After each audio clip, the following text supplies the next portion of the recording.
Welcome to my channel. ഇന്ന് നമ്മൾ തയ്യാറാക്കാൻ പോകുന്നത് വാഴപ്പിണ്ടി അല്ലെങ്കിൽ വാഴത്തട കൊണ്ടുള്ള ദോശ. അത് വളരെ ഹെൽത്തിയാണ്. എങ്ങനെയാണെന്ന് നമുക്ക് നോക്കാം. 1 കപ്പ് അരി, പച്ചരിയോ ഇഡ്ഡലി അരിയോ ഒരു കപ്പ് അരി നമ്മൾ വെള്ളത്തിൽ ഒരു 2 മണിക്കൂർ നന്നായിട്ട് കഴുകി 2 മണിക്കൂർ കുതിർക്കണം. നമുക്കിത് കുതിർക്കാം. ഇത് നന്നായിട്ട് കഴുകി ഇനി ഇത് 2 മണിക്കൂർ വരെ അവിടെ ഇരിക്കട്ടെ.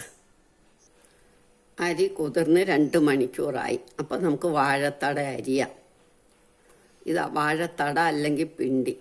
ഇതിങ്ങനെ വട്ടത്തി അരിഞ്ഞ് ഇങ്ങനെ ഇതിൻ്റെ നൂല് നമ്മൾ കയ്യിൽ ഇങ്ങനെ ചുറ്റിയെടുക്കും.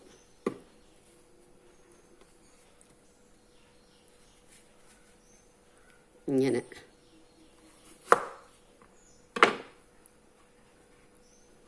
ചുറ്റിയെടുക്കുമ്പോൾ ഒട്ടും നൂലില്ലാതെ കിട്ടും.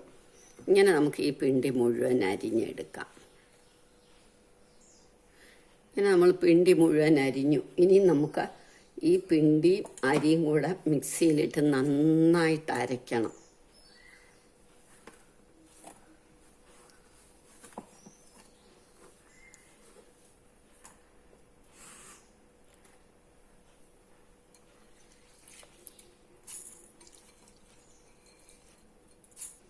ഇനി ഇത് നമുക്ക് അരച്ചുകൊണ്ട് വരാം.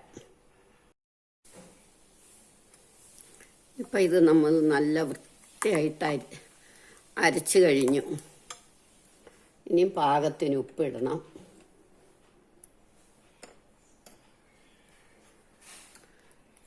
അത് കഴിഞ്ഞ് ഒരു 1/4 കപ്പ് തൈരും കൂടെ ഒഴിക്കണം.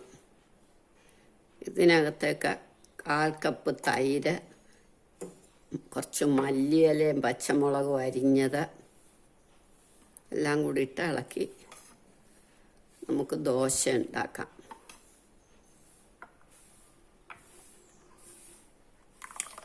അപ്പോൾ പാകമായി. ഇനിയും ദോശ ഉണ്ടാക്കാം.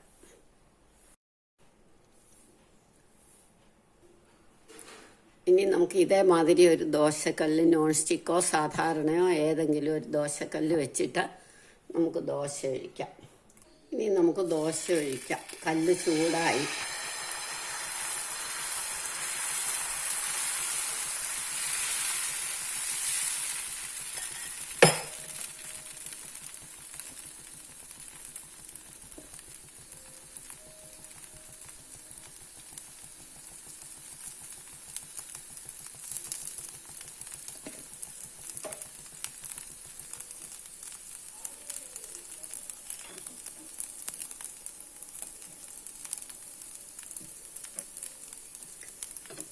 ഇനി ഇത് നമുക്ക് തിരിച്ചിടാം.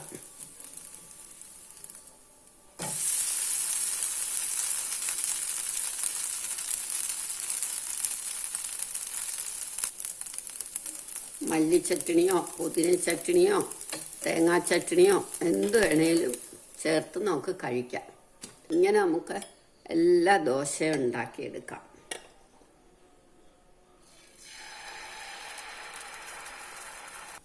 അങ്ങനെ നമ്മുടെ വാഴത്തട അല്ലെങ്കിൽ വാഴപ്പിണ്ടി ദോശ റെഡിയായി. വെള്ള ചട്ടണിയും ചുമന്ന ചട്ടണിയും അതല്ല ഏത് ചട്ടണി വേണേലും കൂട്ടി കഴിക്കാം. എല്ലാവരും ഇത് ട്രൈ ചെയ്ത് നോക്കണം.